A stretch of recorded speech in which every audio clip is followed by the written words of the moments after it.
Muy buenas tardes a todos.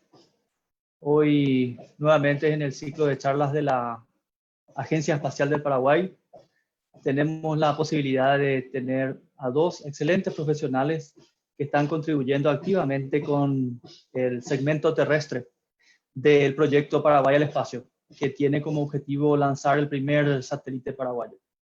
En este caso vamos a, como dije, escuchar en qué están trabajando, qué están haciendo estos profesionales.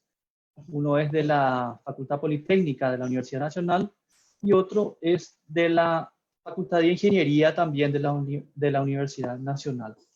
Entonces, dándoles la cordial bienvenida a este ciclo de charlas de la AEP, quiero también hacerles llegar los saludos del presidente de la Agencia Espacial del Paraguay, el coronel Liduvino Bielman Díaz. Realmente este trabajo es un esfuerzo que, como dije, involucra a varias instituciones. Además de la AEP, tenemos el apoyo incondicional de la Universidad Nacional de Asunción, con quien estamos desarrollando gran parte de este proyecto, del CEDIC, de QTEC, el Instituto Tecnológico de Kyushu, la Oficina de las Naciones Unidas para Asuntos del Espacio Exterior, la UNOSA, y la Agencia Espacial Japonesa, que es la JAXA. Toda esta cooperación hace posible que en el que convergen muchas ciencias con un solo objetivo en común: combatir la enfermedad de Chagas. Hoy soy la cara visible de este trabajo que involucra a muchísimas instituciones nacionales e internacionales. Me toca hablarles de tecnología, pues como ingeniero electrónico, mi mayor aporte en este trabajo fue el establecer un sistema de vigilancia remota con fines de disminuir los costos operativos del Programa Nacional de Control de la Enfermedad de Chagas. La red de sensores para la detección de artrópodos, un título hoy día más genérico, más incluyente, como podrán notarlo hacia el final de la presentación. Y por supuesto hablaremos de cómo este proyecto se involucró en la primera misión espacial del Paraguay en el segmento terrestre específicamente, y en el primer satélite paraguayo, el Guaraní SAT-1.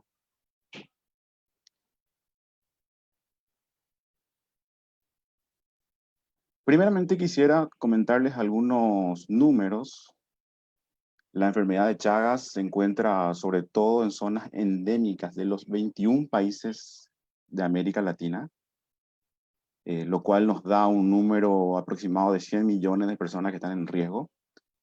6 a 7 millones de personas infectadas, según el último reporte actualizado de la Organización Mundial de la Salud al 11 de marzo de este año. Además, tenemos 56.000 casos nuevos al año y 12.000 muertes anuales. Estas son algunas de las cifras de esta terrible enfermedad que no tiene cura una vez detectada en su fase crónica. El principal sentido de este proyecto es tratar de darle una mejor calidad de vida a estas personas. Comunidades indígenas que viven en situación de extrema pobreza, en donde prácticamente viven padeciendo todo tipo de afecciones producidas por la enfermedad. Y el causante de todo es un parásito, el protozoo Trypanosoma cruzi, causante de todo tipo de afecciones cardíacas principalmente. Y lo transmite el Triatoma infestans, el principal vector transmisor de la enfermedad de Chagas, comúnmente conocido como vinchuca, chinche o xixanguazú también. La forma de contagio es a través de la picadura, como pueden ver en la imagen, en el cual el insecto, mientras se alimenta de la sangre de la persona, quien normalmente se encuentra durmiendo, por lo cual no siente la picadura, además de que la propia picadura de la vinchuca tiene un analgésico. Aún así, la persona inconscientemente puede rascarse e introducir las heces en la pequeña herida de la vinchuca que deposita sus heces mientras se alimenta. Entonces, en ese momento, si las heces están contaminadas con los parásitos, se puede infectar la persona con el mal de Chagas. También existen otras formas de transmisión como la oral, mediante la ingesta de alimentos con heces de vinchucas. La zona del Gran Chaco, comprendida por Argentina, Bolivia y Paraguay, registra los mayores niveles históricos de infección por vinchuca. Una zona caracterizada por tener poblaciones dispersas, poca infraestructura edilicia, falta de agua, y además algo muy importante que nos lleva a la necesidad del Guaranízat es la falta de sistemas de comunicación para dispositivos autónomos. La enfermedad se combate atacando al vector. Esta es la forma más eficiente actualmente. Se combate mediante campañas masivas de rociado químico en zonas como denominadas o reconocidas como infestadas por vinchuca. Se ha calculado que el costo de la atención médica a los pacientes con formas crónicas de la enfermedad cardíacas, digestivas, neurológicas o mixtas, supera en más de un 80% el costo de la fumigación con insecticidas. Esto es también una información actual de la Organización Mundial de la Salud. Y también, según la OMS, los desafíos para combatir la enfermedad son el mantenimiento y consolidación de los avances ya realizados en el control de la enfermedad. Es ahí donde más estamos involucrados nosotros, ¿verdad? Del control de la enfermedad. El surgimiento de la enfermedad de Chagas en territorios donde antes se consideraba que no existía, como en la cuenca amazónica, por ejemplo. El resurgimiento de la enfermedad en regiones donde se había avanzado en el control, como en la región del Chaco de Argentina, Paraguay y Bolivia. La propagación de la enfermedad debido principalmente al aumento de la movilidad entre la población de América Latina y el resto del mundo, y el aumento del acceso al diagnóstico y al tratamiento para los millones de personas infectadas, para las millones de personas infectadas. Estos son los desafíos, los principales desafíos para combatir la enfermedad. ¿Y cómo se combate? Fortaleciendo los sistemas mundiales de vigilancia. Sistemas de vigilancia está subrayado porque es lo que nos compete en este proyecto, e información epidemiológica. Y por citar los demás, tenemos prevenir la transfusión mediante prevenir la transmisión mediante la transfusión sanguínea y el trasplante de órganos, tanto en los países donde el mal es endémico como en aquellos donde no lo es. Promover la identificación de las pruebas diagnósticas más adecuadas para aumentar el cribado y el diagnóstico de la infección. Ampliar la prevención primaria de la transmisión congénita y la atención de los casos de infección congénita y de otro tipo. Impulsar el consenso sobre la atención adecuada y actualizada de los pacientes. Bien, la respuesta de un grupo de investigadores fue combatir la enfermedad mediante el uso de trampas cebadas y visitas de inspección en la zona de vigilancia. En la imagen de arriba tenemos la primera versión de las trampas, que consistían en unas cajitas de cartón, y en el interior tenían una feromona que atrae solamente a la vinchuca, a la especie en particular que transmite el mal de Chagas. Pero esa feromona estaba en una bolsita de polietileno, en un hule, por lo cual el efecto atractivo se perdía en pocos días. En la imagen de abajo ya es una siguiente versión de la trampa, en donde ya se utilizaron pastillas de lenta liberación. Y con esto se logró tener un efecto residual de atracción de las vinchucas por más o mínimamente 90 días. Esto ya posibilitó reducir los viajes a la zona de vigilancia para reemplazar y limpiar las trampas, ¿verdad? Como podrán ver también, se colocan adhesivos para que las bichucas, sí, en particular las bichucas, se queden pegadas por la cajita y de esta forma actúa como una trampa. Pero ahí surgieron nuevos problemas. El proceso de reinfestación de vinchucas en las viviendas, una vez rociadas con insecticidas, es rápido en el Chaco. Por lo tanto, se requiere de un sistema que detecte tempranamente su presencia. Las visitas para revisión de las viviendas se hacen cada 6 meses, por lo que son elevados los costos de desplazamiento, así como el proceso de reinfestación no se puede detectar en corto plazo y finalmente resulta en un gasto operativo elevado. La detección manual del insecto por hora hombre es bajísima, mediante que, o sea, y si tenemos, sin embargo, si tenemos una trampa permanente, donde no haya ese tiempo en el que no está pudiendo atraer al insecto, se podría tener muchas más chances de detectar la reinfestación en la zona. Una detección, como dije, una detección en tiempo real abarataría entonces los costos del programa de control de Chagas, ya que los desplazamientos en el Chaco son enormes y se requieren vehículos, combustible, por tanto, incorporando tecnología electrónica y procesamiento de la información, se tendría en forma específica dónde está ocurriendo el evento de reinfestación en particular.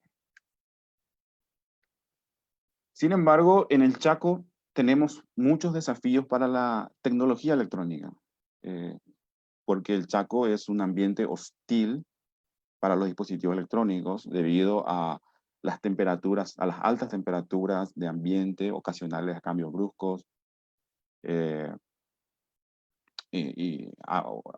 cambios bruscos a helada o polvo muy fino, otros insectos y la falta de energía eléctrica constante, ¿verdad?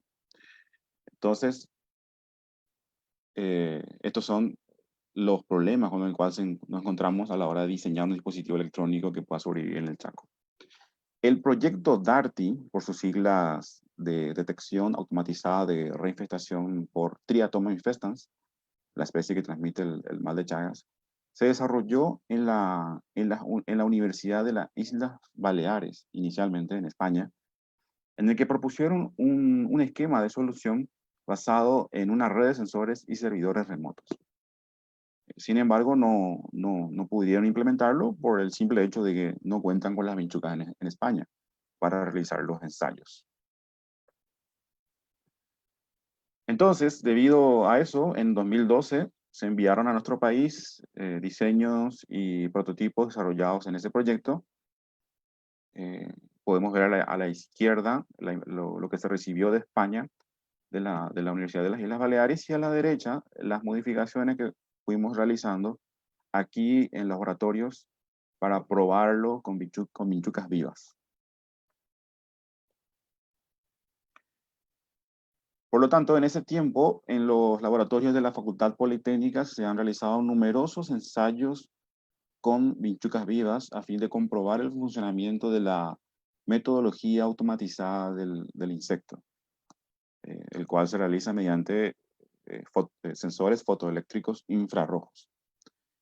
Más adelante detallaré algunas cuestiones sobre esto, cuestiones técnicas. Luego vino el gran desafío de llevarlo al campo de prueba real, una comunidad indígena en el Chaco paraguayo.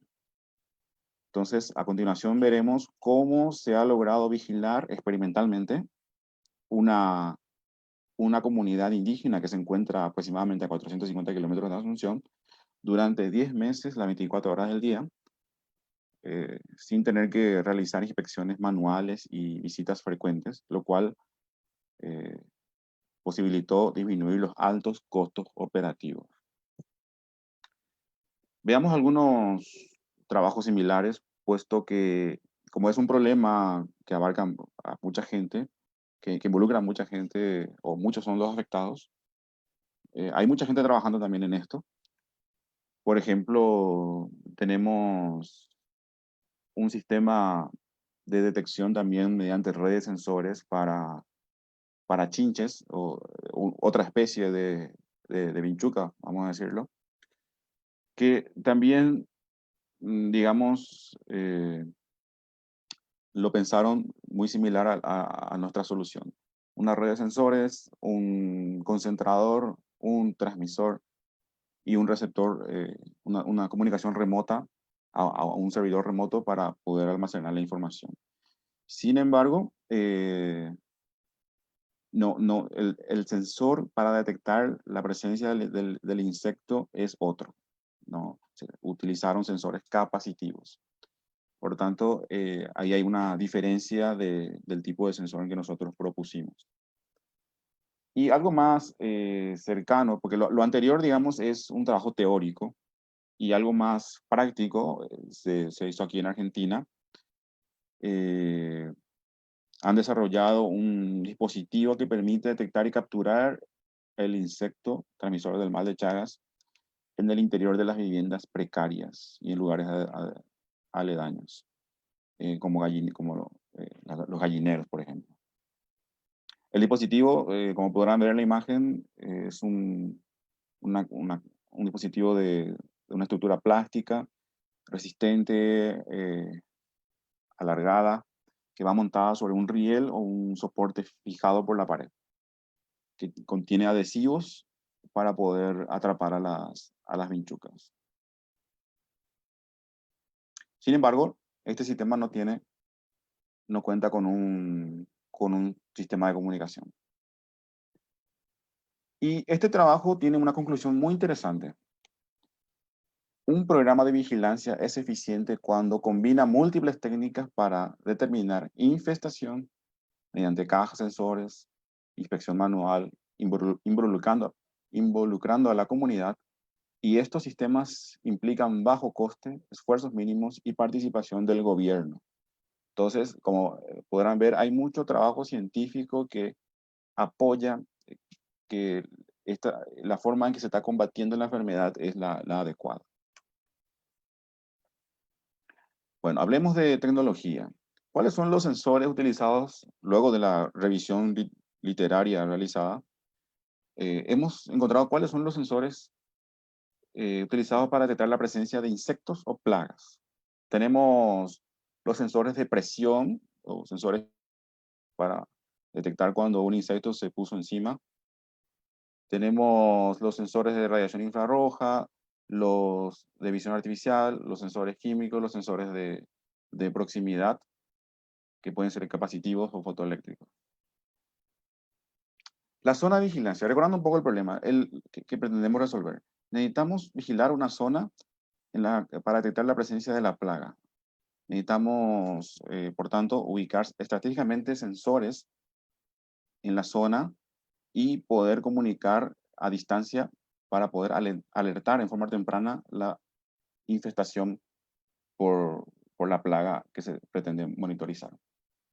Utilizamos redes de sensores inalámbricos en el que básicamente está compuesto por nodos sensores y un gateway o concentrador que conecta las dos redes. En este caso sería la red de sensores con el nanosatélite paraguayo, el Guaraní Sat 1. Tenemos diferentes configuraciones de nodos sensores. Nosotros utilizamos en particular el tipo malla. Y entre las aplicaciones monitoreos que normalmente uno encuentra en las bibliografías son estas, y nosotros incorporamos ahora la que corresponde a la vigilancia de plagas. La red inteligente de sensores inalámbricos se basa en esta tecnología, normalmente tecnologías Zigbee, compuesta por radio, batería, microcontrolador, circuitos analógicos e interfaz sensor. Bueno, rápidamente les muestro el lugar de estudio que consistió en la comunidad Tiberia, a 404 kilómetros de Asunción. En 2017 tenían 55 viviendas con 446 habitantes, y la mayoría de las personas, como dije inicialmente, viven en situación de extrema pobreza, por tanto, la situación es precaria, viven en viviendas muy precarias. La distribución de las viviendas era más o menos, o es más o menos de esta forma: un camino, la franja del medio representa el camino, una iglesia en el medio y las casas separadas entre sí por 100 metros. Cada casa cuenta con gallineros y fue el lugar donde se colocaron los sensores. En el concentrador se coloca en el lugar más alto, en este caso en un poste de la iglesia, para poder tener la mayor conectividad, que en ese entonces utilizamos la red celular para poder realizar la conexión, ¿verdad? Entonces, con una estación meteorológica también conectada al concentrador y comunicación, como dije, vía telefonía celular, se ha conseguido enviar los datos a un servidor de base de datos y servidor web para generar los reportes y los mapas de, de calor, de concentración de los insectos. Pero, ¿qué sucede cuando no es posible la comunicación mediante telefonía celular? Y es ahí donde necesitamos la comunicación satelital. Pues en muchos lugares del Chaco, muchas comunidades indígenas viven completamente aislados de comunicación, por tanto, no, para poder realizar efectivamente un monitoreo, por lo menos diario, de la presencia de la reinfestación, se necesita un sistema satelital.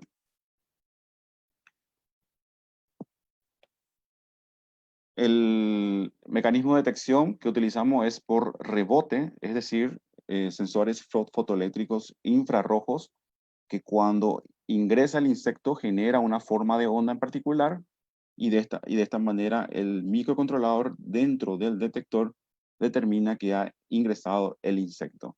¿Cómo sabemos si es una bichuca? Por estadística. Es decir, desde 1995 se vienen haciendo este tipo de inspecciones manuales, y la probabilidad de que se encuentre otro insecto dentro de la trampa es de 1%. Por tanto, con detectar que está ingresando algo dentro de la cajita, ya podemos decir que es una vinchuca. Bueno, aquí habla básicamente de lo que son los cebos de feromonas que atraen solamente a las vinchucas. Hay trabajos científicos también relacionados a esto. La fuente de energía que utilizamos, solar, por supuesto, al no haber energía eléctrica en la zona. Y aquí podemos ver rápidamente el esquema del detector basado en un sensores fotoeléctricos infrarrojos, un módulo de transmisión inalámbrica para armar la red de sensores. Así quedó en aquel entonces el detector. Lo instalamos en gallineros con sistemas de cubiertas de plástico para poder cubrirlos de la lluvia y de otros insectos, con una fuente de energía ininterrumpida de aproximadamente 72 horas. El concentrador o gateway, que actualmente lo estamos modificando para poder enlazarlo con el sistema satelital, colocándole un TNC y una radio. El esquema general del sistema de radiosensores luce de esta manera, y actualmente el concentrador, como dije, entonces se va a conectar al Guaraní-Sat, y no a través de la red celular, para poder instalar en cualquier lugar del mundo prácticamente. Bueno, en el 2017, el experimento de campo que hicimos, pudimos obtener muchísimos datos, muchísimas gráficas de cantidad de detecciones por día, de máximas detecciones, menores detecciones, por trampa. Se puede saber en qué vivienda hay más actividad, en qué horario hay más actividad. Y finalmente hemos concluido que la actividad de triatominos aumenta sustancialmente cuando la cantidad de lluvia caída es mínima, la humedad relativa es menor del 30%, la temperatura es menor de 30 grados. Por el contrario, cuando la temperatura es alta, el número de detecciones disminuye considerablemente. Entonces, por último, quisiera agregar que estamos empezando a extender nuestra tecnología de detección de plagas a otras plagas, como por ejemplo a las plagas del sector agrícola. Muchas gracias. Hasta aquí le paso la palabra a Alejandro. Muchísimas gracias, Federico. Realmente muy completa y muy interesante la presentación y nos permite conocer un poco más acerca del trabajo de investigación que está detrás de todo lo que venimos trabajando también dentro de la Agencia Espacial de Paraguay para poder transmitir esa información.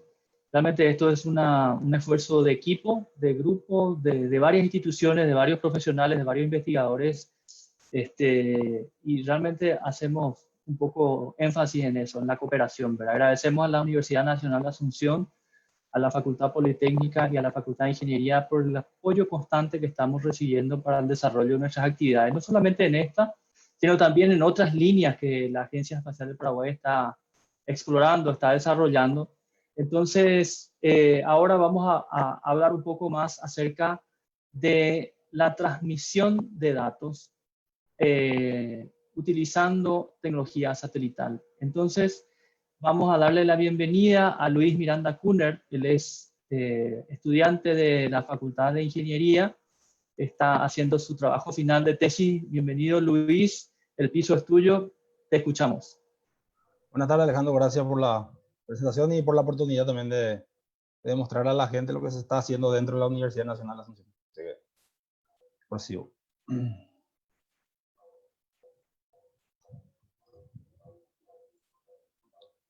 Ok, me confirman si se ve bien la pantalla, si me escuchan bien, por favor, gracias. Perfectamente, Luis. Ok, entonces, comenzamos. Bueno, buenas tardes a todos, al público en general. Mi nombre es Luis Miranda Kuhner, soy estudiante de la carrera de Ingeniería Electrónica de la Facultad de Ingeniería, ya de último año, con tesis en desarrollo, ¿verdad? Donde la obtención para el título de ingeniero en electrónica, tengo como trabajo final de grado desarrollar justamente un sistema de telecomunicación para un enlace con satélites de órbitas LEO que posibiliten la utilización de la función o aplicación APRS-DP, que en este caso va a ser una de las misiones que va a tener el Guaraní-SAT. Como sabrán, es el primer satélite paraguayo. También quisiera destacar a mis tutores, la doctora Vicky Saito, el profesor Diego Stalder, el profesor también ingeniero Federico Gaona, que recién estuvo presentando. Y también, uno más, me estoy también dedicando como auxiliar de laboratorio en la Facultad de Ingeniería, para la materia propagación y antenas. Bueno, un poco lo que voy a estar hablando, el contenido, una pequeña introducción, para ver en qué consiste un sistema de telecomunicación, porque mi idea es hablarle un poco más en el ámbito académico del por qué utilizar estos equipos y su justificación para ello.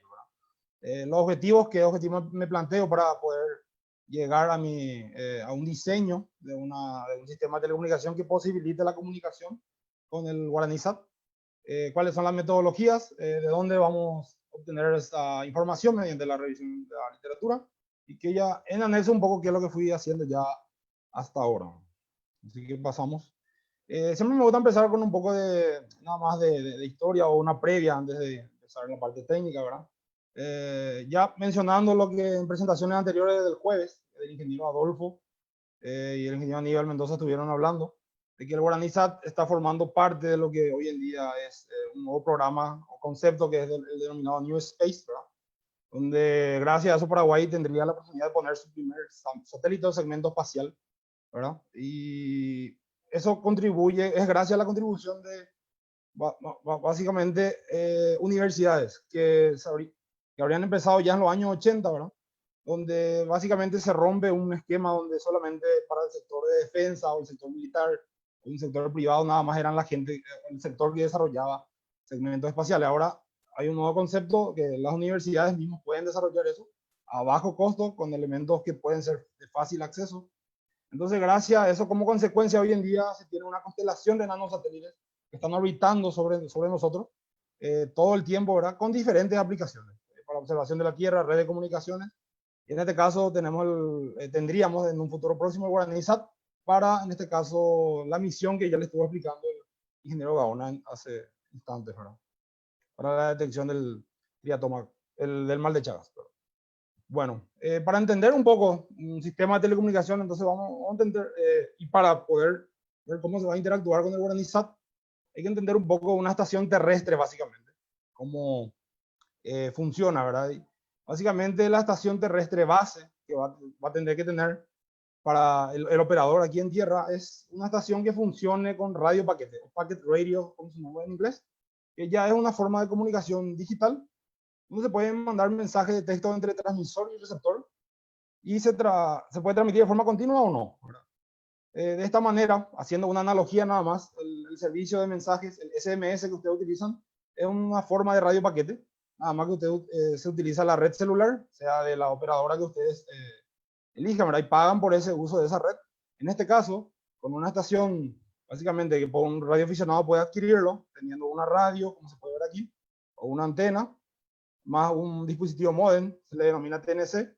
Entonces, uno no necesita pagar, por así decirlo, constantemente por el uso de esa red. O sea, uno monta su propia estación de radio y ahí tiene operativo una estación que puede transmitir paquetes radio, o vamos a llamarle mensajes cortos.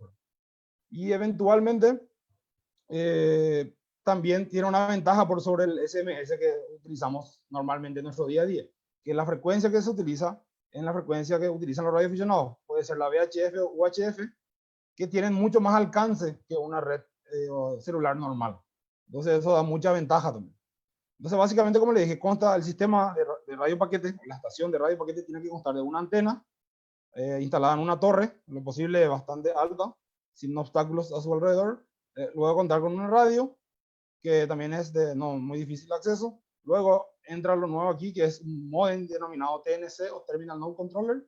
Y la interfaz donde va a operar el usuario es a través de una computadora, ¿verdad? A través de su software, para, en este caso, poder enviar y recibir mensajes cortos, ¿verdad? Nada más le quería comentar más la diferencia. La radio, por así decirlo, la estación de radio normal, común de un radioaficionado, fíjense, solamente tengo hasta aquí. O sea, tengo una torre, tengo una radio, y a la radio yo le conecto un micrófono. En este caso es para transmitir señales de voz, ¿verdad? Ahora la diferencia es que en lugar del micrófono yo le conecto el modem o TNC, que va a interactuar con la computadora o una interfaz, ¿verdad? Gráfica, donde ahí yo puedo estar mandando y recibiendo mensajes. Esa sería más o menos la analogía ahora que se agrega. De hecho, esto es una tecnología que ya se está utilizando hace bastante tiempo. Y nada más, en este otro esquema pueden ver, yo puedo estar recibiendo y transmitiendo y recibiendo mensajes al mismo tiempo. Inclusive, poniendo un ejemplo, si yo tengo una estación A, tengo una estación aquí B, y también a una estación C, si yo de A quisiera transmitir a C, pero no puedo llegar mediante un enlace directo, yo puedo usar la estación B para que él repita mi mensaje. De esta manera, entonces, teniendo mayor alcance, inclusive hasta una estación D. Eso es parte del protocolo de una estación de radio paquete. Más o menos cómo funciona el protocolo de Internet, TCP/IP, es más o menos parecido. Bueno, y entre los distintos protocolos que se montan para formar la estación de Packet Radio, hay varios. Tenemos uno bien llamado el JT65, que se utiliza para comunicación por rebote lunar, por ejemplo, donde yo puedo mandar mensajes cortos directamente aquí de Paraguay. Apunto hacia la luna automáticamente actúa como espejo y retransmite la onda electromagnética de vuelta hacia la Tierra, y un usuario o un radioaficionado de Japón directamente está recibiendo mi mensaje. Son paquetes de mensajes cortos, pero en fin y al cabo sirve. También puedo estar, no así decirlo, en tiempo real a través de otros protocolos. Puedo estar mensajeando con gente de Rusia a través de, por ejemplo, el RTTI, Olivia, o sea, hay varios, y para cada uno tiene su frecuencia de operación. En este caso, como ven, es para la banda de 20 metros o 14 MHz. Y aquí estamos viendo ya el que va a ser el Guaraní SAT, ¿verdad? Que las BRS ya son para frecuencias más altas. Se empieza a utilizar a partir de lo que es HF. Estaba viendo, se está mejorando cada vez más porque son protocolos de uso libre, abierto, nadie tiene que pagar por usar eso, ya que son de radioaficionados, ¿verdad? También para VHF y UHF, ¿verdad? Entonces, para VHF tenemos prácticamente 140 MHz y UHF 430 más o menos. Entonces, básicamente, el como le comenté, la PRS es una función en sí que consiste en transmitir datos. En este caso es más que nada transmitir posiciones o coordenadas de GPS cada cierto tiempo. Uno configura eso. Pero el protocolo donde está montado la PRS se le denomina AX25, que es una versión anterior a un protocolo de comunicación que utilizaban entre centrales telefónicas, que se le denomina X25. Los radioaficionados lo adaptaron y le llamaron Amateur X25. Entonces, básicamente la trama que maneja sería en estos dos formatos, o más que nada el formato del primero, donde va a constar más que nada con un inicio y fin de trama. Pueden ver acá las banderas. La dirección, en este caso, como les dije, si el usuario A le quería transmitir al usuario D, entonces se carga la dirección del usuario destino y el usuario origen. Entonces, por ahí el usuario B recibe eso, sabes que no es para él, entonces retransmite, ¿verdad? Tiene ese tipo de mecanismo el protocolo. Tiene una trama de control para determinar qué tipo de dato es. Por ejemplo, si es que llega a recibirse con algún error el paquete, entonces se le puede retransmitir de vuelta hacia la estación A y pedirle que vuelva a retransmitir el paquete. Y acá va la información en sí. Como le dije, puede ser datos de un sensor de antena con GPS, puede ser de una red de sensores, como explicó el ingeniero Gaona también para lo que es el Chaco. Aquí se cargaría justamente en esta trama el dato interesante a transmitir, ¿verdad? Todo este resto es para que el mensaje llegue finalmente en forma correcta al destino. Esto sería para justamente el chequeo de bits de errores, si el chequeo de paridad de bits, en caso que haya un error, entonces se controla a través de este campo. Y el fin de trama. Esto es muy parecido también, es para otro tipo de señalización también de control dentro de lo que es el protocolo. Bueno, para poder entender mejor también cómo funciona el Guaranisat, creo que ya estuvo mencionando en la presentación del jueves, el ingeniero Adolfo Jara, entre las tantas misiones que va a tener Guaranisat 2, en lo que respecta al área de comunicaciones, hay dos muy importantes, que es el modo DigiPeter y el modo Store and Forward. Acá tenemos el modo, acá lo voy a señalar, el modo DigiPeter y Store and Forward. Hay que entender bien la diferencia. Prácticamente no son idénticos, pero no son iguales, para recalcar. Como vemos, el DigiPeter básicamente funciona como un repetidor.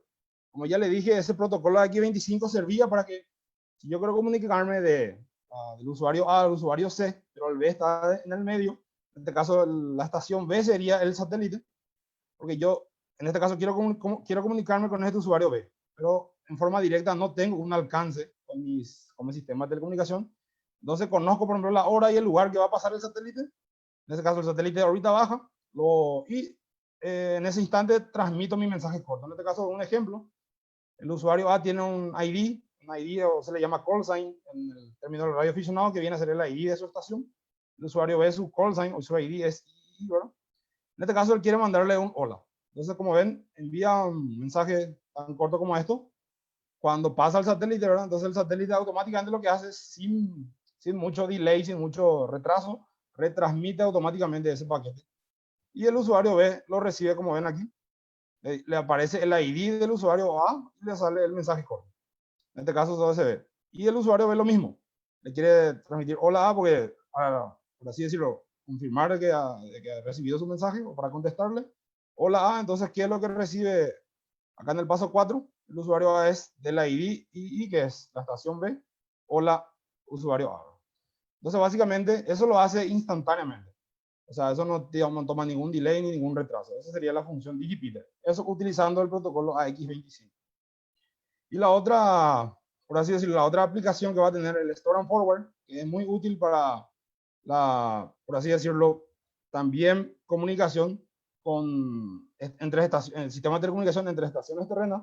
En este caso, supongamos que la estación A ahora se encuentra aquí donde aparece el nombre Ground Sensor Terminal, pero en este caso, él quiere comunicarse con una estación B, que está mucho más lejos. Ahora, pero eso obviamente está previamente configurado, o se sabe que va a ser así.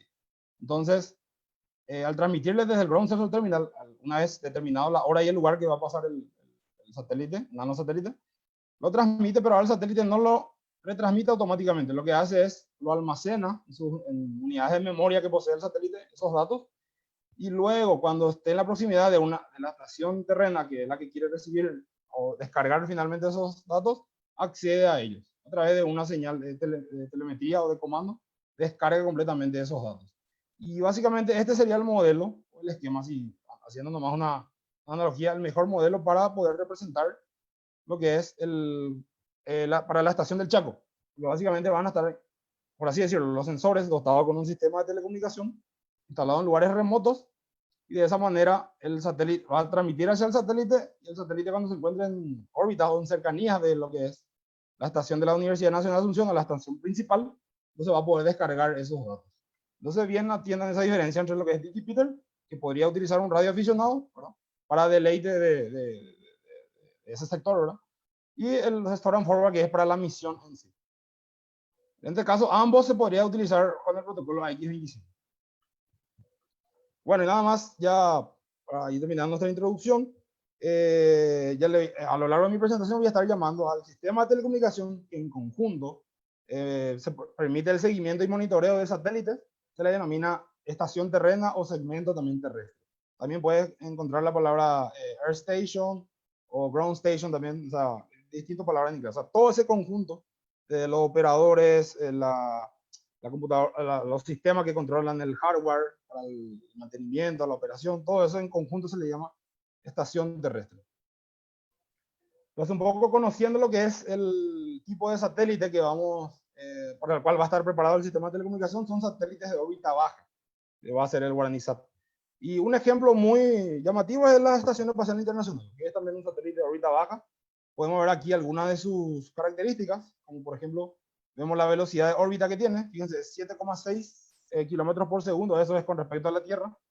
Tiene una altura de órbita de 408 kilómetros. Justamente tiene más características como ven acá, pero lo que a nosotros nos interesa para el sistema de telecomunicación, nos importa, son estos tres que tenemos acá: la velocidad de órbita, altura y el periodo orbital. Fíjense, prácticamente cada 1 hora y media estaría pasando, no en el mismo lugar, pero en forma aproximada. Eso vamos a explicar después. Entonces, estos son los detalles importantes que hay que tener en cuenta también. El GuaraniSat prácticamente tendría aproximadamente esos parámetros, para no decir igual, porque cada uno varía, o si no habría una colisión, ¿verdad? Bueno, entonces, para irme más rápido, entre los objetivos que me propongo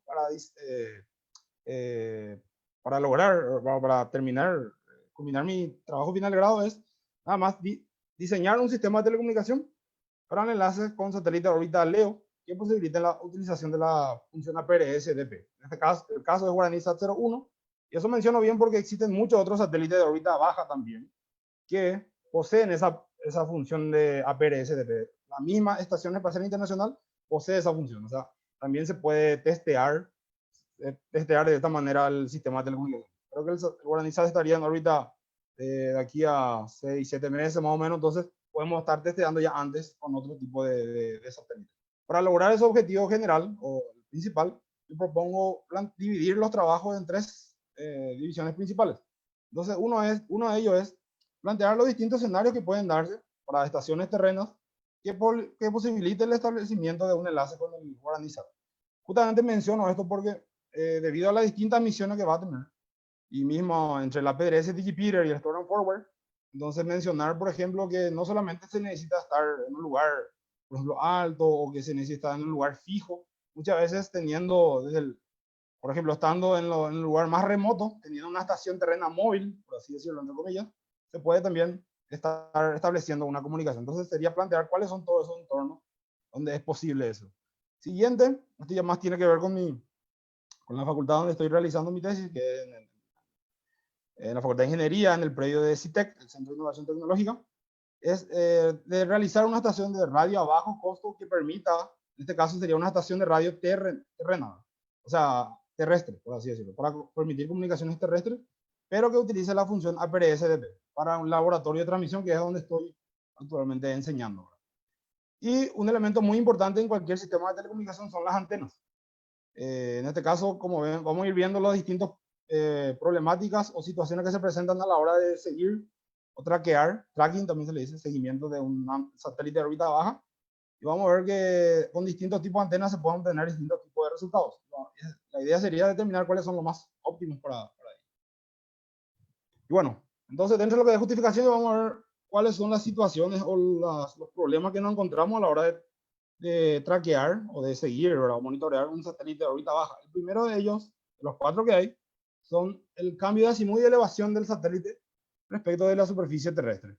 Como pueden ver aquí en la simulación, ¿verdad?, podemos ver, debido a esa velocidad del satélite que le mostré, el ejemplo de la ISS, tiene 7 kilómetros por segundo, va, prácticamente una vuelta a Ñuguazú en un segundo. Entonces, el satélite más o menos está con una...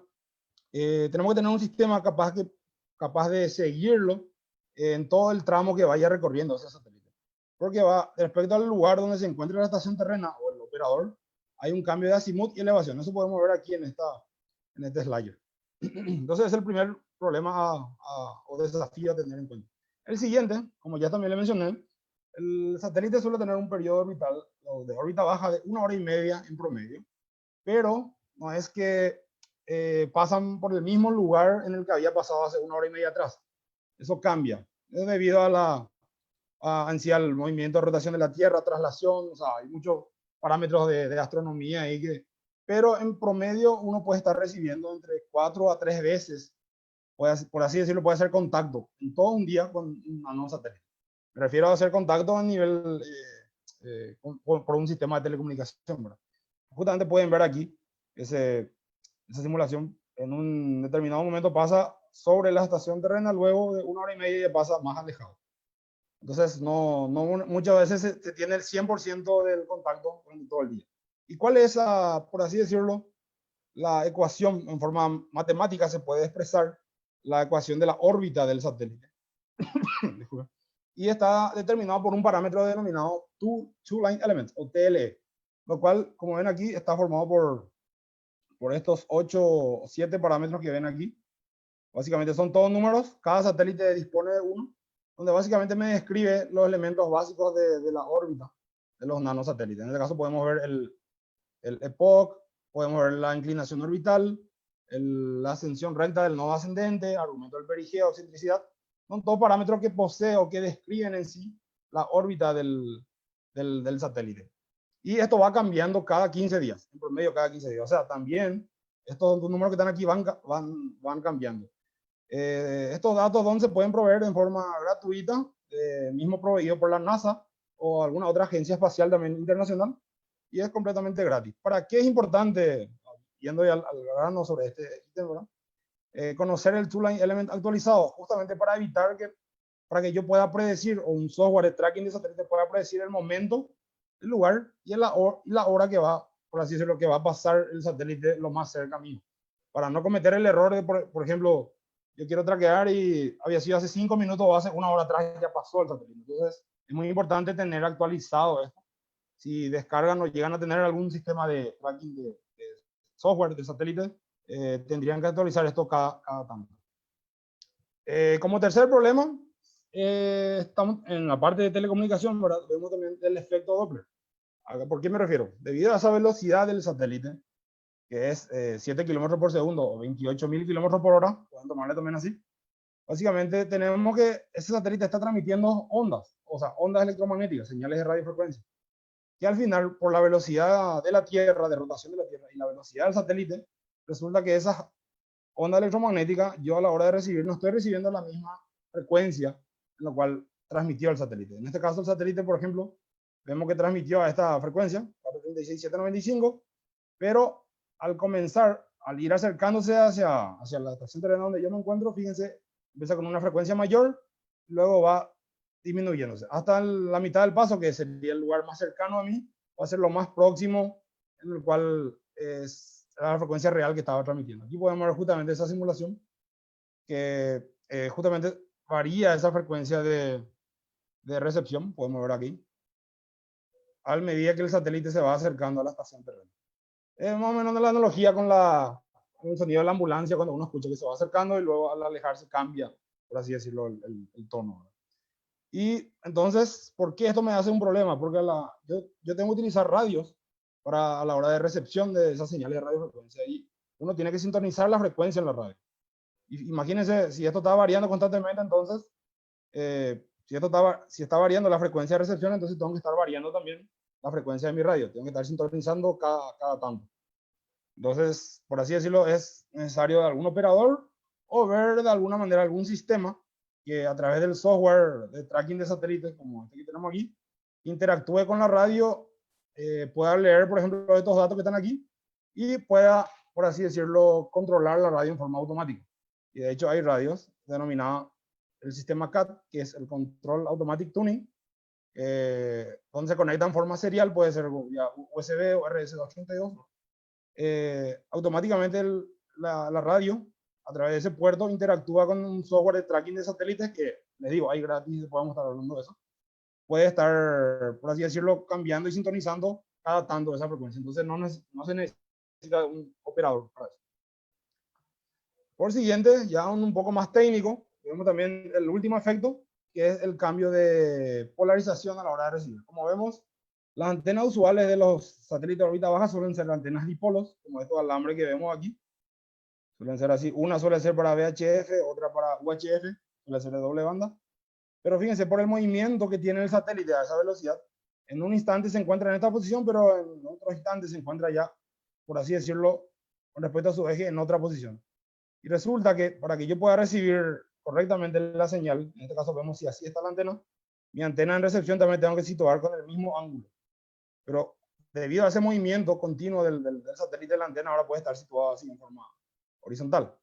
Entonces, para el observador, para la estación terrena receptora, podría ser difícil determinar ese tipo de orientación del satélite debido a esa velocidad que tiene.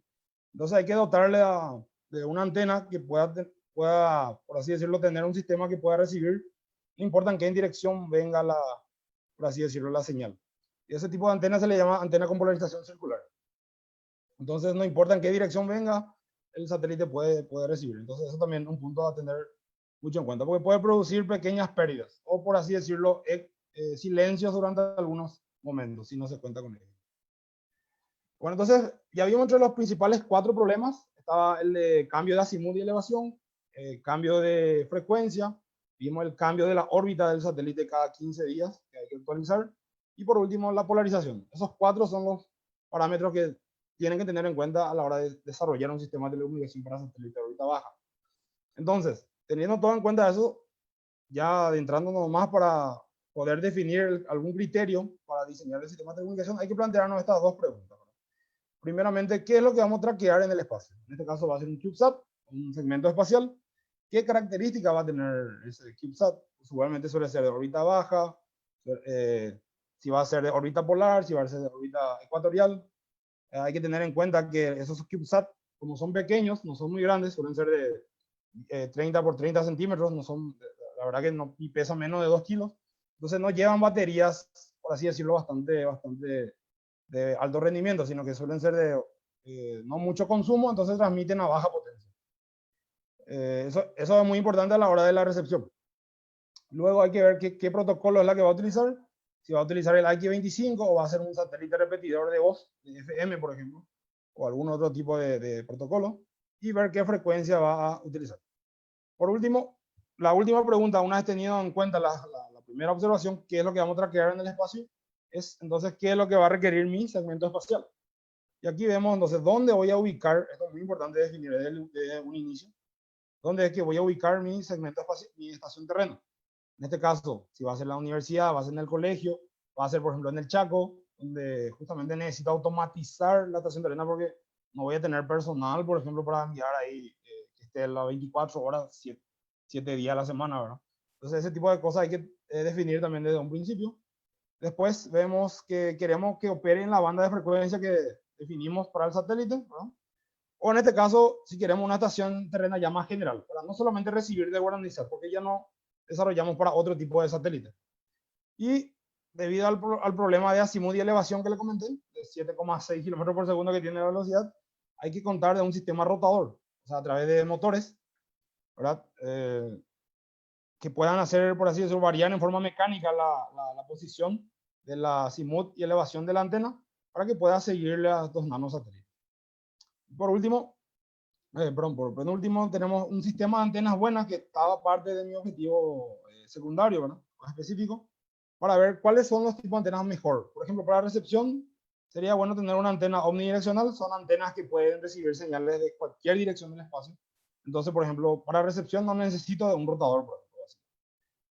Direccional sí necesitaría para transmitir la potencia hacia el satélite. En este caso, porque no puedo utilizar una omnidireccional para transmitirlo porque tengo no está en forma óptima transmitida la potencia hacia él, va a llegar muy poco. O también existen ya sistemas muy modernos, como los que utilizan, por ejemplo, los radares, que son los arreglos en fase, que son tipo varias antenas, 5 o 6 antenas X espaciadas, o 10 antenas. Se usa mucho en radioastronomía, ¿no? Y en forma electrónica se hace variar el diagrama de radiación del conjunto de la antena en general, como se puede ver aquí en esta presentación. En este cuadro de arriba, se puede ver que básicamente, sin mover mecánicamente la antena, el diagrama de radiación de la antena se corrige en forma electrónica y puede seguirlo así al satélite. Entonces, de esta manera me evitaría, por ejemplo, usar un sistema de rotores. Entonces, podría ahorrar costos de mantenimiento de los motores que suelen requerir mucho, ¿verdad? Y esto puede ser un sistema mucho más robusto. Y por último, tenemos la computadora o una simple control, una unidad de control, ¿verdad? Para monitorear el hardware y los datos de la misión. Bueno, un poco con respecto a lo que le había comentado en el objetivo específico, objetivos y secundarios de mi trabajo final de grado, estaban plantear los diferentes tipos de estaciones terrenas que pueden darse para la comunicación con el Guaranísat. Esta, la llamada, yo le llamo en la categoría de estaciones terrenas fijas. El ingeniero Javier Ferrer estuvo exponiendo ya sobre esto el jueves. Va a ser una de las que va a estar siendo instaladas en la estación terrena de la UNA, ¿verdad? En el edificio del CETUNA, donde básicamente es el sistema más robusto que se posee para traquear satélites de órbita baja. Justamente el ingeniero Ferrer es el encargado también va a estar a cargo de la operación y de ahora mismo instalación también de esta estación terrena, la más robusta que hay, y por así decirlo también es la más cara. Así que les comento más o menos qué tiene que consistir o qué elementos tiene que poseer. Fíjense, tiene que tener una antena, para un sistema de antenas para VHF, UHF, ya que eso sería lo que va a poseer el Guaranísat. Vamos a hablar después también de eso. Y acá dispondría de una radio a través de cables coaxiales conectados a la antena. Aquí, como ven, tiene el sistema de rotores debido al cambio de azimut y elevación. Está una interfase para poder controlar estos rotores con una computadora. Y aquí tenemos, fíjense, de acuerdo al protocolo que va a utilizar un modem, el que habíamos hablado hace rato, el TNC. Y todo esto operado en una computadora. En este caso, acá dispone de un Remote Network Logic, en el caso para operarlo en forma remota, ¿verdad? Esto puede no contarlo, o sí, eso depende ya de las exigencias o en este caso de la aplicación que ustedes quieran dar. Aquí tenemos un ejemplo de la estación terrena en Japón. Este sería su sistema de antena, como ven, es una estación terrena fija, no es para estar, por así decirlo, desmontando cada tanto, montando en otro lugar, sino que una vez que fijas ese lugar, ahí va a quedar. Entonces, por así decirlo, es el sistema más robusto que hay. Este ejemplo de este sistema de telecomunicación, que le mostré aquí, este esquema de conexión es utilizado por Malasia para el satélite UITM. Ellos formaron parte de la segunda generación del proyecto BIRDS. Y básicamente hasta ahora hoy en día está uno de sus satélites en órbita, y este es el esquema que ellos están utilizando. El nuestro sería prácticamente lo mismo. Creo que el ingeniero Ferrer explicó eso el jueves pasado. Como segundo modelo o como segundo ejemplo de estación terrena, ahora fíjense, contrario a la estación terrena fija, tenemos la estación terrena portátiles móviles, donde básicamente, bueno, yo puedo agarrar y llevar de acuerdo al lugar donde me voy, y la utilizo como yo lo quiero, ¿verdad? En este caso, fíjense, utilizaría un handy radio. En este caso, fíjense, más una antena. Pero ¿qué particularidad tiene este handy que está acá? Este tiene, por así decirlo, incorporado la radio que habíamos visto hace rato, pero también tiene dentro de él el TNC. Ya tiene incorporado el TNC. Básicamente, bueno, es un modelo mucho más barato que una estación terrena fija, pero este handy, bueno, alrededor cuesta aproximadamente 530 a 40 dólares, más envío le digo más o menos, y ustedes pueden, por así decirlo, acoplarla a una antena de alta ganancia. En este caso no va a contar su sistema con un sistema de rotor, entonces, por así decirlo, el operador va a tener que utilizar las manos y a través, vigilando, por ejemplo, qué azimut y elevación va teniendo en cada momento, a través de un software, ¿verdad?, que no requiere también internet. Entonces va apuntando manualmente esta antena. Y a través de este handy, este walkie, en este caso de la marca Kenwood, es la que recomiendo. Hay otras también que pueden servir con el mismo propósito. Pueden mandar mensajes cortos ¿verdad? Con el satélite. Y la que voy más apuntando hacia lo que es mi trabajo final de grado es una estación terrena portátil y de bajo costo. Porque ambos, como vimos las dos anteriores, también son soluciones, pero esto también sería la solución más asequible para, por ejemplo, poder llegar a desarrollar en algunos colegios o universidades con el propósito de promover, por ejemplo, lo que es capacidad en tecnología, en telecomunicaciones, por ejemplo, para que conozcan un poco lo que es el satélite, todo lo que involucra un sistema de telecomunicación para los chicos.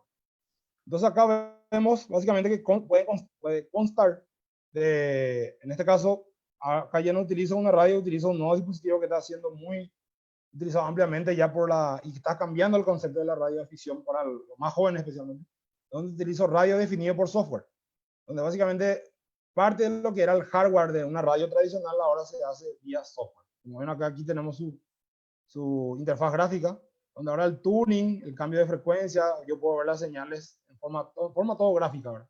Y esto, por ejemplo, están los radios definidos por software que solamente pueden recibir, y tenemos también los radios definidos por software que pueden transmitir y recibir. Esto, por ejemplo, por su costo tenemos alrededor de $20, bastante asequible, muy bien barato y tiene buena performance otra vez. ¿No? Nada más le doto una antena aquí y una computadora o como pueden un dispositivo llamado Raspberry Pi también, puedo estar recibiendo señales de satélite. En este caso, este sería solo recepción. En este caso, este es un dispositivo también radio definido por software, que puede no solamente recibir, también transmitir. Ya es un poquito más caro el costo de este, pero está alrededor de los $250. Dotándole de una antena, fíjense, una computadora, una Raspberry, que me sirve como controladora del hardware, del radio definido por software, y con un sistema en este caso, de alimentación. Fíjense, a esto también yo le puedo añadir un sistema de rotores a bajo costo, que es lo que me planteo diseñar en mi tesis. Fíjense, nada más controlado por un microcontrolador denominado Arduino, que es de muy bajo costo, interactúa con el software de la computadora o el Raspberry Pi, le incorporo algunos motores, en este caso, perdón, motor shield le llaman, o sería como carcasas para evitar que el Arduino queme, ya que va a trabajar con dos motores, uno para azimut y otro para elevación. Entonces automáticamente doto de la antena que yo puedo desarrollar, por así decirlo, el sistema de seguimiento del satélite. Esta antena se puede desarrollar en forma casera. Les comento, de hecho, en la cátedra que yo enseño por sin antenas, los alumnos de la Facultad de Ingeniería hacen este tipo de antenas para satélite de órbita baja. Y tiene un precio mucho menor a 100.000 guaraníes. Y si ustedes intentarían comprar esto por internet, les sale aproximadamente $100 a $200. Buenas antenas también. Estos son otros ejemplos, ya trabajos anteriores que se estuvieron realizando, donde esto sería una estación de solo recepción, en este caso para los satélites climáticos NOAA 18 y NOAA 19, fíjense, utilizando el radio definido por software, más un pequeño amplificadorcito y una antena casera. Fíjense, se puede llegar a decodificar o ver las imágenes que están siendo captadas por los satélites NOAA 18 y NOAA 19, totalmente gratis. Pero el hecho aquí está para que pueda ser implementado, por ejemplo, en algunos colegios y justamente promover lo que es la parte de área de telecomunicaciones y áreas de ingeniería para los niños o jóvenes. Entonces, ya un poco, estamos ya creo a las 3/4 de mi presentación. Gracias por la audiencia. Entonces, estuvimos hablando en la primera dos preguntas que tendríamos que hacernos para diseñar el sistema de telecomunicación. Era de qué consta qué es lo que vamos a traquear en el espacio. En este caso es el segmento espacial Guaraní SAT-01, y donde más nos interesa a nosotros es el segmento de comunicaciones. El jueves pasado el ingeniero también Adolfo Jara y Aníbal Mendoza estuvieron hablando de las distintas misiones que va a tener el satélite. Yo me voy a concentrar en las principales que involucran al segmento de comunicaciones, ¿no? Que en este caso es la función DigiPeter, que ya estuvimos hablando que más o menos consistía, y la misión Store and Forward, que viene un poco mezclado con lo que estuvo hablando el ingeniero en la presentación anterior. Y la Camera Mission, que se involucra también a partir de una orden de comando desde la estación terrena principal. El satélite del Guaraní SAT puede tomar fotos de donde esté.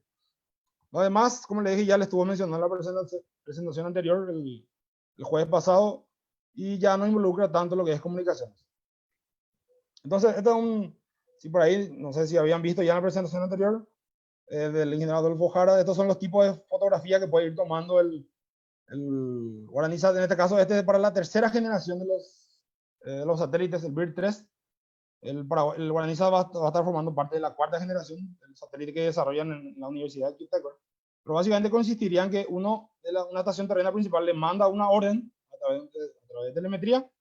Estos satélites toman esa foto, lo almacenan en su memoria interna y luego se puede ir descargando, por así decirlo, este tipo de imagen. Esperemos pronto ya que de la estación terrena de la 1, ahí con el ingeniero Ferrer a cargo, podemos estar viendo ya también del Paraguay desde el espacio, ¿verdad? Bueno, enfocándonos entonces, ya vimos qué es lo que vamos a traquear, de qué va a consistir su sistema de telecomunicaciones. Entonces, básicamente va a utilizar en la frecuencia de UHF, perdón, en esta frecuencia, y VHF en esta frecuencia. La UHF se va a utilizar va a tener dos funciones. Primera, para monitorear el estado eléctrico del satélite, para conocer distintos parámetros, le voy a mostrar enseguida. Una señal en continuous wave o código Morse, también se le conoce en términos de radiovisión, un beacon, que yo puedo ir recibiendo, almacenando eso, y a través de un software decodifico el estado eléctrico del satélite. También para descargar las fotografías, justamente utilizando esta modulación, MSK a una tasa de 4800 bps a la misma frecuencia también. Luego, para VHF tenemos las dos misiones importantes, que son la APRS-TGPeter y la Store and Forward. Entonces, básicamente, si hay algún radioaficionado también escuchando, ya puede ir preparando las antenas y la radio para esta frecuencia, a una tasa de transmisión de 1200.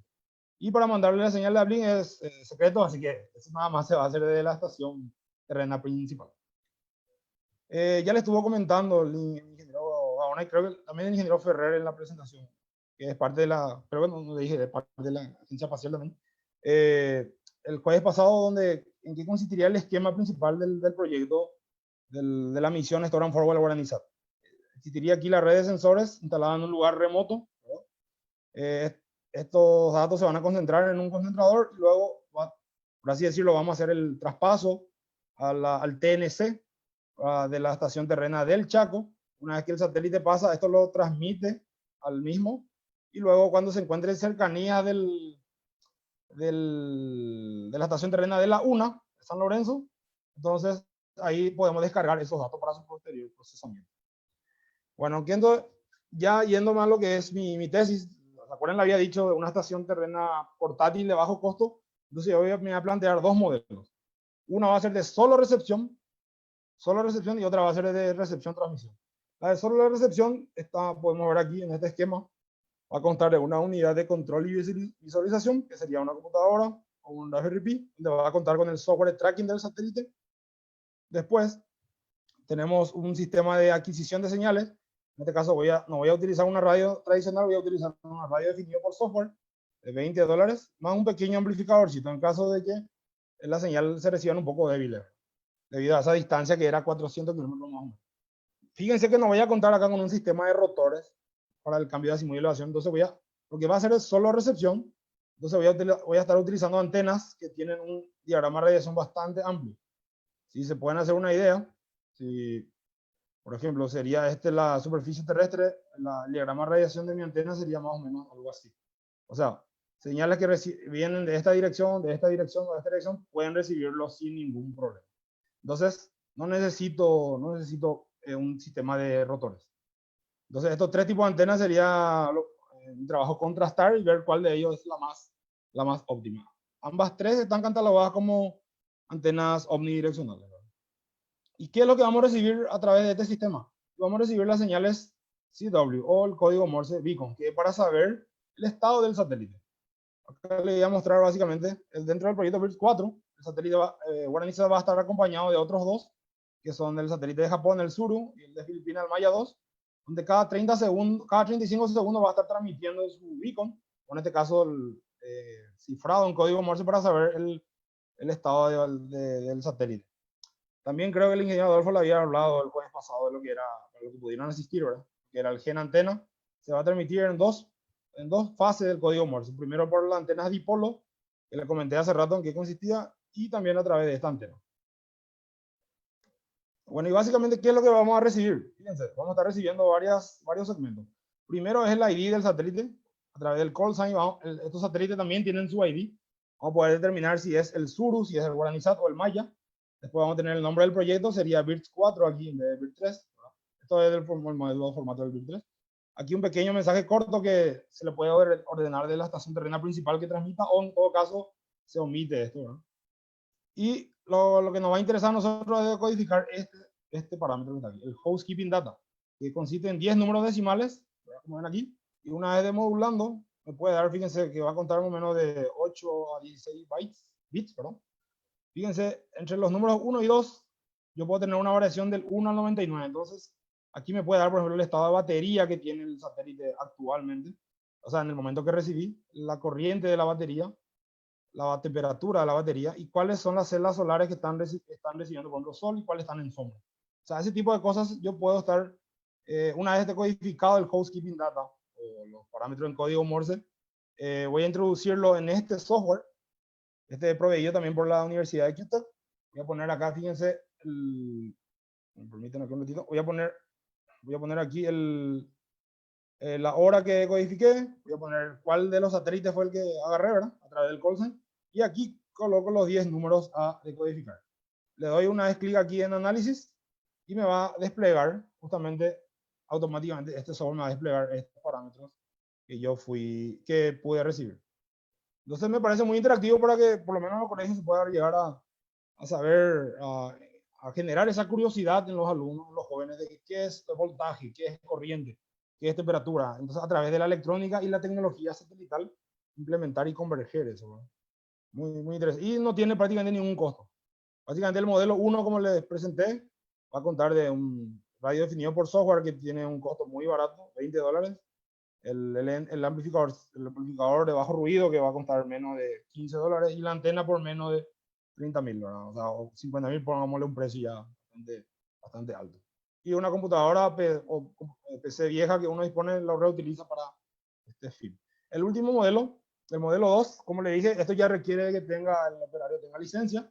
Esto ya creo que no lo utilizaríamos para el colegio, pero pueden utilizar un radio aficionado, con un call sign ya otorgado por la Conatel, donde voy a poder transmitir y recibir señales en packet radio. En este caso es debido para la misión APRS Digipeater. Voy a constar básicamente de una unidad de sistema de tracking de cambio de azimut y elevación con un Arduino. También voy a hacer en base al microcontrolador Arduino un shell para la protección, para el control de los motores de azimut y elevación. Tenemos aquí mi antena, que tiene que ser de alta ganancia. También le dije que hay alumnos que aquí en la Universidad Nacional de Asunción desarrollan este tipo de antenas, no es muy caro. Y en este caso, ¿se acuerdan que la estación para transmitir paquetes de radio tengo que tener una radio y un TNC? En el caso del TNC también pienso hacerlo de bajo costo con un microcontrolador Arduino Nano. Y mi idea es también tratar de utilizar una radio a más bajo costo, lo más bajo costo posible, para la transmisión con el satélite paraguayo Guaranísat. Y por último, la unidad de control y visualización. Básicamente también le quería comentar que el TNC hoy en día está, gracias al desarrollo y el esfuerzo de muchos radioaficionados a través del mundo, el TNC hoy en día se pudo suplir y se utiliza ya vía software. Eso es lo que viene a continuación.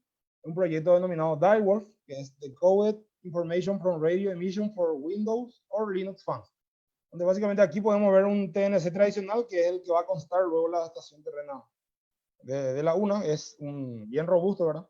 Pero hoy en día también se está pudiendo utilizar este TNC, por así decirlo, implementado en software. Entonces nada más le dispongo una tarjeta de sonido entre la PC y la radio, y ahí puedo hacer, por así decirlo, también decodificar esos paquetes. Entonces, esos son ya algunas variantes de lo que va del modelo 2, ¿verdad? Para transmitir y recibir paquetes de datos. ¿Cuáles son los software que me permiten utilizar APRS dentro de la computadora? Ahí tenemos para Windows, tenemos para Linux. Estos son software bastante utilizados. El Hub APRS, el AW Tracker, el UIView, está también el UISS. Le dije que la Estación Espacial Internacional también posee la función APRS Digipeater, y podemos utilizar un software denominado UISS-View, que es desarrollado por el AMSAT de Argentina, la Asociación de Aficionados de Satélite Argentino. Desarrollaron y pueden también utilizar eso. como le dije, tiene que poseer su radio y su TNC. ¿Y cuáles son? La parte más importante también es, para saber la hora y el lugar donde va a pasar el satélite, el software tracking de satélite. Podemos ver aquí hay varios, están los que son de pago, están los que son de código libre, o shareware también, como le llaman, de constante desarrollo. Los de pagos, el que va a utilizar, en este caso la estación de la UNA, el SAP C32, ¿verdad? También necesita un modelo demo, donde pueden, con funciones limitadas, pero igual también llega a funcionar. Y los gratis, los recomendados, por mí es el Orbitron y el JPredict. Funcionan muy bien o sea, como función de software tracking de satélite. Ya llegando al final de mi presentación, donde pueden encontrar bastante información al respecto, más de lo que aparte yo leí también hoy acá, es en el AMSAT, que es el Radio Amateur Satellite Corporation. Trata de englobar un grupo mundial de operadores de radiodifusión que está destinado básicamente a ofrecer distintos tipos de promover la participación de la radiodifusión en investigaciones espaciales y telecomunicaciones. De hecho, ellos llegaron a poner también varios satélites de radioaficionados en órbita, desarrollados por ellos mismos. Y lo siguen haciendo. El otro también es el SATNOC, que es el Satellite Network Open Ground Station, que como ven es un promueve y soporta de manera libre y abierta proyectos con aplicaciones espaciales. Pueden encontrar bastante información redundante, inclusive les digo, para lo que es estaciones terrenas para el seguimiento de satélites, ¿no? De órbita baja, de órbita geo, MEO, todo ese tipo. Y por así decirlo, tiene una base de datos global, donde uno al recibir esas señales lo tiene que alzar al servidor de ellos y luego se puede compartir. Y por último, la última fuente también donde buscamos bastante información ya es sobre el Guaranísat, es la página de la Universidad de Kyushu, en Japón. En este caso, mensualmente van lanzando unos newsletters donde se puede ver avances respecto al desarrollo de todos los satélites, ¿verdad? Ahí tenemos la presencia de los dos ingenieros por ahí que están allá.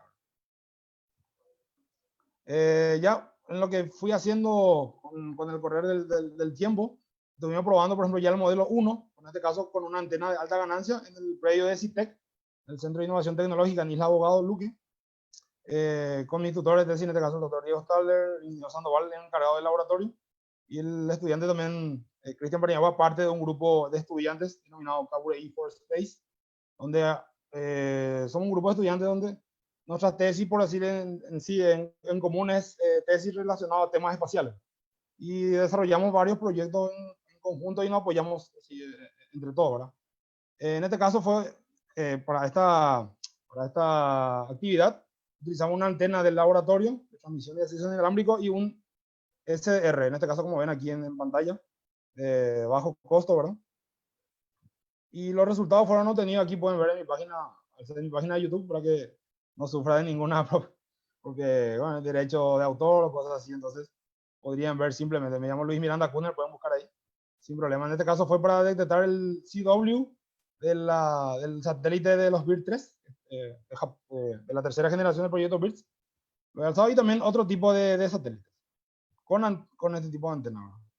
Y por último, con esto ya estoy terminando, aparte de hacer esos dos modelos, de modelo solo recepción y modelo transmisión-recepción, la idea también es que los jóvenes o los alumnos del colegio puedan hacer sus propias antenas, como pueden ver acá.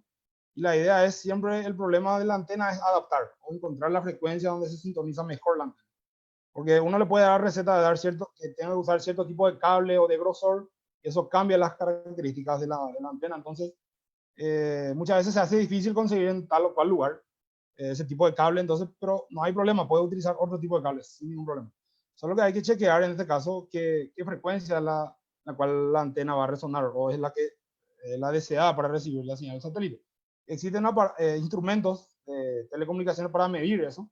De hecho, son bastante caros, por así hablarlo, para estar en un laboratorio, pero he encontrado kits por no menos de $60 donde se puede llegar a utilizar, donde puede suplir justamente o determinar de manera aproximada, no va a tener la precisión de un equipo de medición de laboratorio, pero ya con un error, por así decirlo, muy, muy bajo, la frecuencia de aproximación de resonancia al satélite. Aquí podemos ver un experimento que he hecho. Fíjense, esta vez utilizando el mismo SDR que voy a utilizar luego para recibir la señal del satélite, un bridge. Mi idea no es explicar acá cómo funciona esto, pero nada más les muestro con estos 3 kits. Y fíjense, comparando con un analizador de espectro que es del laboratorio de la Facultad de Ingeniería, Fíjense, en el punto más abajo donde podemos ver la frecuencia de resonancia del antena. Entonces, la idea también es que los chicos construyan su antena y sirvan también de propósito qué es lo que hace un ingeniero de telecomunicaciones. Y por último también tenemos un VNA que hoy en día, gracias al ocio y el desarrollo de otros radioaficionados y entusiastas, desarrollaron un equipo que, por así decirlo, dentro de él posee estos tres elementos que vimos acá y sale menos de $75. Uno de laboratorio está contando alrededor de $30.000, más caro que un auto. Pero gracias a unos entusiastas en el rango de esta frecuencia yo puedo estar midiendo también parámetros de antena. Así que bueno, por mí es todo. Muchas gracias por su atención y espero que este proyecto, una vez terminado mi tesis, pueda llegar al colegio. Gracias, Alejandro. Muchísimas gracias, Luis. Realmente muy completa y muy interesante la presentación. Realmente nos llena de orgullo la calidad y la capacidad que tienen nuestros compatriotas, digo bien, porque realmente no tenemos nada que envidiar a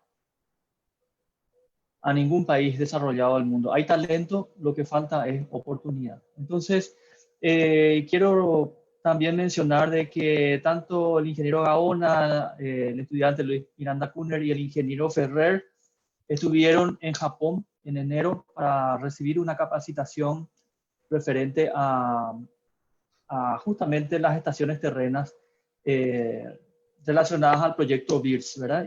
Y haciendo un poco una mención rápidamente, quiero comentarles a todos que uno de los mensajes que está transmitiendo en este momento uno de los satélites, específicamente el satélite japonés de la constelación BIRS 3, que es la generación anterior, digamos, al primer satélite paraguayo, es un homenaje a todos los responsables, digamos así, en agradecimiento a la cabeza visible de todos los trabajadores paraguayos, en este caso, de primera línea, que están en primera línea de la lucha contra el COVID-19, ¿verdad? Recordemos que Luis nos comentaba que los satélites mandaban unos mensajes cortos, ¿verdad? Unos SMS a través del CW, de la Continuous Wave, ¿verdad?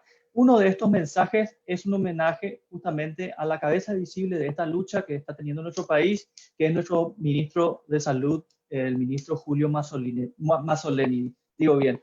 Entonces, este mensaje es Julio M, está siendo transmitido por el satélite UISU, satélite japonés de la constelación BIRS 3, y es un homenaje en su persona a todos los profesionales de blanco, a los servidores públicos, a los policías, militares y todos aquellos que están trabajando día a día para aminorar, digamos, el impacto de esta pandemia en nuestro país. Entonces, también quiero dar la bienvenida al ingeniero Enrique Martínez, nuestro director de comunicaciones. Enrique, muy buenas tardes, para darnos un poco un retorno acerca de las redes sociales y si tenemos alguna pregunta para los ponentes. Enrique. Sí, muy buenas tardes a todos. Un saludo a todos nuestros seguidores y a los comunicadores, colegas comunicadores y periodistas que nos están siguiendo esta transmisión del Facebook Live. Sí, tenemos varias preguntas. Una de las preguntas dice, va a dirigir al ingeniero Federico Gaona. ¿Cuántos detectores serán instalados y en qué localidad del Chaco específicamente, ingeniero? Bueno, mínimamente estamos construyendo 20 detectores, 20 trampas con sensores, mejorando lo que se hizo en el año 2016, dándole dándole más confiabilidad a cada detector para poder asegurar que lo que está entrando, o sea, para que detecte con más confiabilidad lo que está entrando. Mínimamente 20, podemos llegar a más, dependemos también de algunos recursos, principalmente paneles solares para poder alimentar a los detectores. Y la comunidad indígena que estamos, a la que estamos apuntando es la misma a la que ya hicimos el experimento en el 2016-2017, por el simple hecho de que tenemos la apertura y tenemos, digamos, el acceso a la comunidad es la más adecuada para hacer también este experimento satelital, ¿verdad? Porque es finalmente un experimento lo que tenemos que hacer ahí en el Chaco, una estación terrena autónoma que pueda conectarse con el satélite, como bien lo explicó Luis, todo lo que eso implica, ¿verdad? Entonces, por esa razón lo vamos a instalar nuevamente en Tiberia, la comunidad que ya habíamos, con el cual ya habíamos experimentado la vez pasada. Muchísimas gracias, ingeniero. Y la pregunta ahora va para el universitario Luis Miranda. Para satélites de mayor órbita, como los MEO o GEO, ¿podría funcionar el mismo sistema?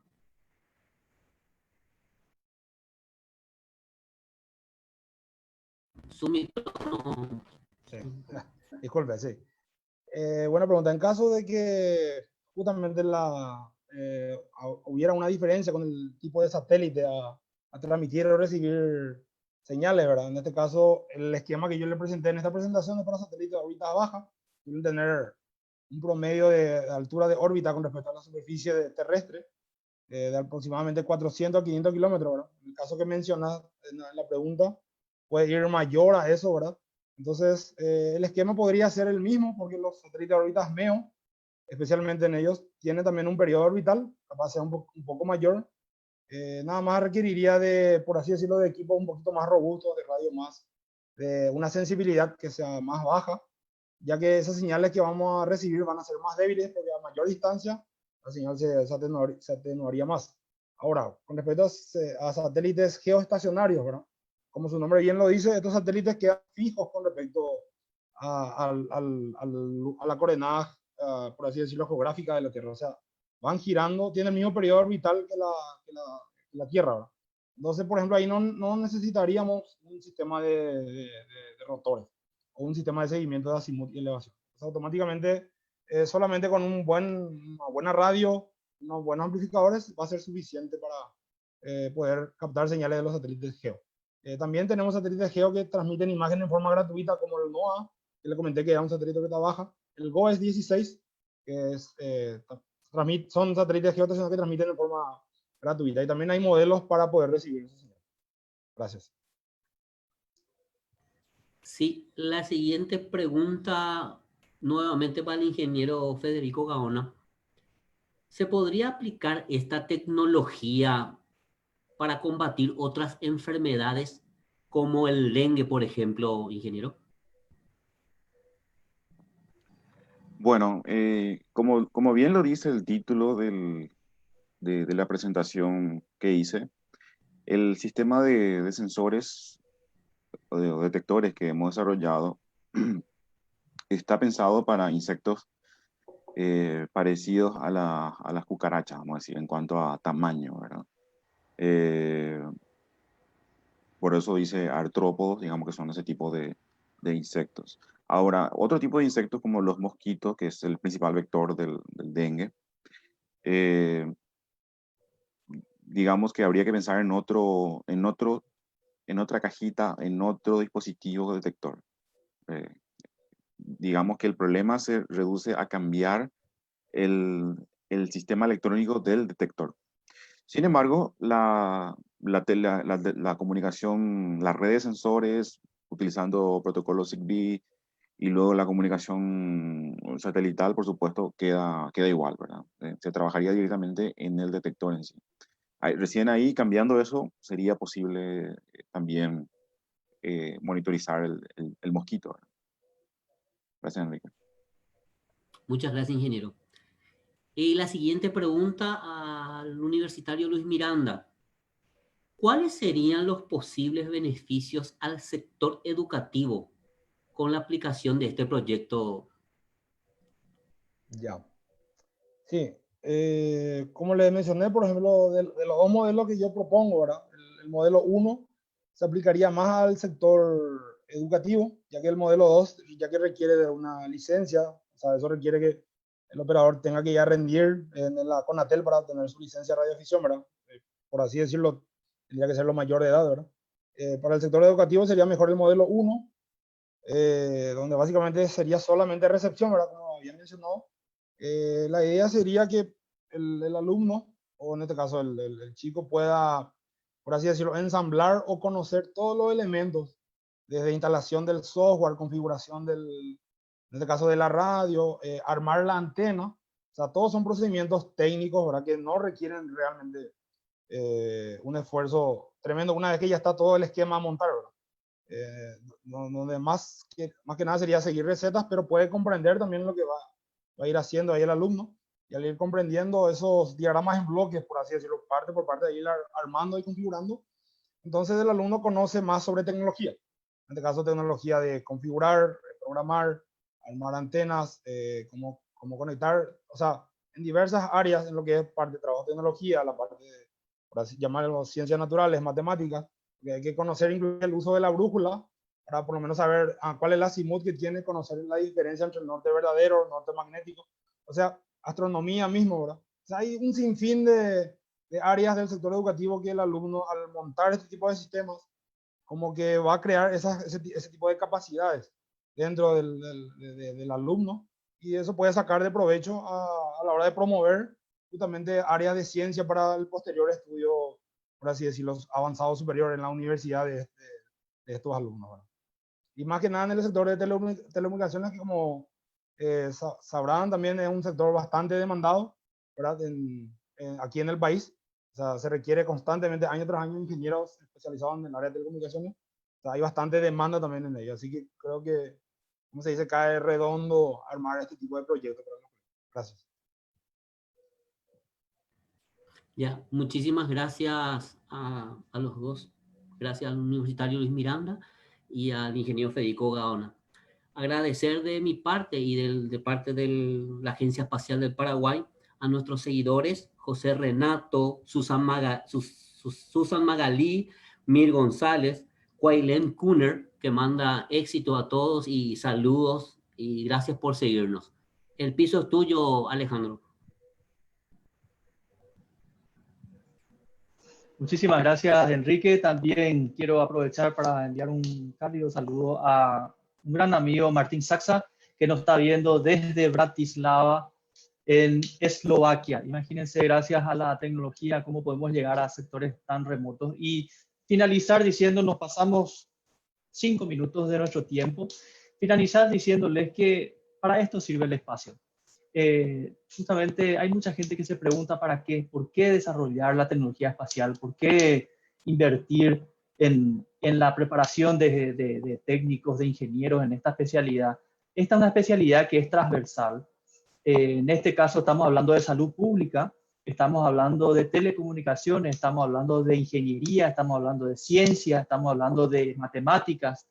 Entonces estamos hablando de tecnología, de computadoras. Entonces, todo esto es el espacio. El espacio sirve para mejorar la calidad académica, sirve para mejorar la producción, sirve para mejorar también la gestión de gobierno. Y en esa tarea estamos. Por favor, no se pierdan el próximo jueves. Tenemos la charla de la doctora Antonieta Rojas de Arias, que también está relacionada con esta investigación que nos mencionaba el ingeniero Gaona al principio. Ella es la presidenta de la Sociedad Científica del Paraguay y también está relacionada al CEDIC.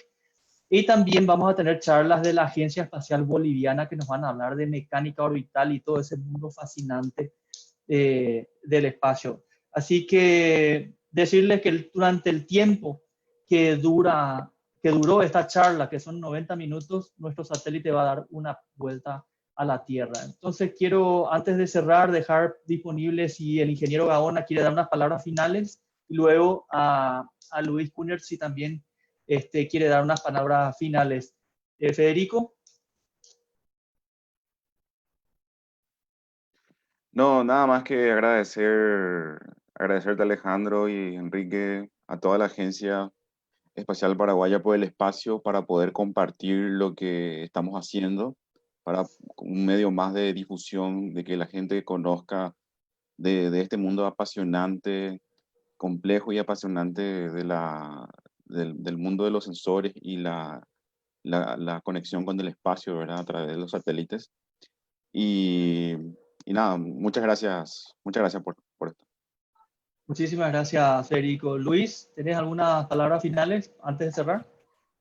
Sí, una vez más, ¿verdad? Creo que la presentación también te agradecí por la oportunidad de mostrar los trabajos que hacemos dentro de la Universidad Nacional de Asunción, ¿verdad? Vemos que tenemos bastante talento y no achicamos, como así se dice, entre otras universidades que están también afuera del exterior, me refiero, ¿verdad? Y agradecer también a mis tutores, ¿verdad? Por la orientación, a la agencia por la oportunidad. Desde ya, muchas gracias y espero que darle a conocer nada más a la gente, a la población en general, lo que hacemos nosotros desde casa. Gracias y saludo para... Muchísimas gracias, Luis. Bueno, este ciclo de charla está organizado por la Dirección de Educación Espacial y la Dirección de Comunicaciones de la Agencia Espacial del Paraguay, y también haciéndoles llegar a ustedes finalmente un saludo de nuestro presidente, el coronel Lidovino Bielman, y el agradecimiento para todo el equipo técnico y humano que hace posible estas charlas. Así que también de mi parte, muchísimas gracias y nos vemos hasta la próxima.